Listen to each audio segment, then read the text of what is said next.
पाकिस्तान में हिंदू समेत माइनॉरिटी का जबरन धर्म परिवर्तन आम बात। परिवार को बचाने के लिए सहमी हुई लड़कियां धर्म बदलकर थोपी हुई शादी को जीने के लगी हैं। सिंध पाकिस्तान के सिंध प्रांत में रहते हिंदू ये सताई हुई वो कौम है जिनका जिक्र कम ही होता है। भूख, मारपीट, बीमारियां जैसी कोई खाद छिपाता हो वैसे अपनी पहचान और सबसे ज्यादा अपनी जवान बेटी को छिपाते हैं लोग। 8 बरस की होते ही बच्चियों का स्कूल छुड़ा दिया जाता है। वे घर बैठ जाती हैं। इसके बाद बाहर की दुनिया से उनकी जान पहचान उतनी ही रह जाती है जितनी आंगन से गुजरते हुए हवाई जहाज का डर तब भी खत्म नहीं होता। पाकिस्तान में हिंदू लड़कियों होना अपने आप में एक हादसा है। वो हादसा जो कि किसी चूक का इंतजार नहीं करता है। वो पलकों के झपकने की तरह कभी भी हो सकता है। जोधपुर में बसे हिंदू शरणार्थी बच्चियों को लेकर यहाँ कुछ निश्चिंत रहते हैं। नवंबर 2021 में पाकिस्तान में माइनॉरिटी पर काम करने वाली संस्था all party parliamentary group APPG ने एक रिपोर्ट में बताया कि हर साल कम से कम 1000 हिंदू लड़कियों का धर्म बदलकर उनकी शादी करा दी जाती है। 12 से 25 साल की ये बच्चियां औरतें अक्सर अपने से दुगने तिगुने उम्र के आदमियों से जबरन ब्याह दी जाती हैं। न मानने पर धमकी, रेप और मारपीट आम बात है। हादसों का सिलसिला शादी के बाद भी खत्म नहीं होता। अमीना से सीधे मेरी मुलाकात नहीं हुई, लेकिन उनके माता पिता मिले। जोधपुर से उजड़े हुए रिफ्यूजी कैंप में कई बार रिक्वेस्ट के बाद पिता बोलने को राजी हुए। चेहरा, आवाज और पहचान बदलते जाने की शर्त पर माँ टेंट के पीछे एक कोने में सर्द आंखों से देखती हुई मानो कहती हो, तुम जैसी लड़कियां कैसे समझेंगी हम जैसों का दर्द। जाते हुए वह कह भी देती है जैसे तुम फिर रही हो सिर उगाड़े अनजान शहर में अनजान लोगों की कहानियां सुनती हुई। पाकिस्तान की लड़कियों के लिए ये एक कहानी है, वो कहानी जो वे कभी सुन तक नहीं पाती। ऐसे जीना तो दूर की बात, आवाज जोधपुरिया सूरज की गर्मी में तपी हुई है। पाकिस्तान की सिंध में रहते थे हम। जगह मीरपुर खास। 2 साल पहले की गर्मियां थी जब आशा घर से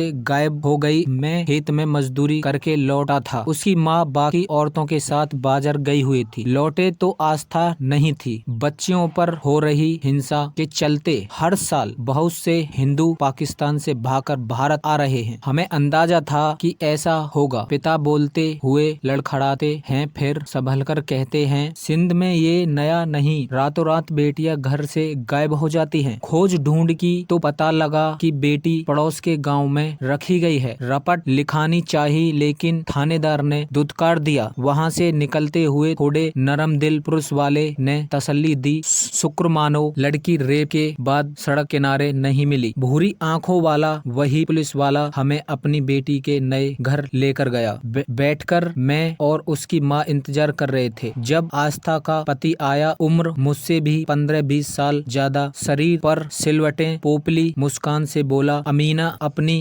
अम्मी को भीतर ले जाओ। थूक निगलते हुए पिता एकदम से चुप हो जाते हैं। आंखें काले पत्थरों की पहाड़ी में खोई हुई। आस्था पढ़ने में तेज थी, कहती थी पुलिस वाली बनेगी। 10 साल की हुई जब हमने स्कूल छोड़ा दिया। पहले वो बहुत रोती, फिर संभल गई। जानती थी कि उसकी बाकी सहेलियां उससे भी पहले घर बैठ चुकी हैं। वजह वह भी वो समझने लगी थी। गुणा गणित करने वाली मेरी बेटी अब भात रसोई सीखने लगी। तो दोस्तों ये है पाकिस्तान के सिंध प्रांत की कहानियां। ऐसी ही रोचक कहानियां जानने के लिए दोस्तों हमारे चैनल को लाइक करें, शेयर करें, सब्सक्राइब करें। दोस्तों जय हिंद, जय भारत।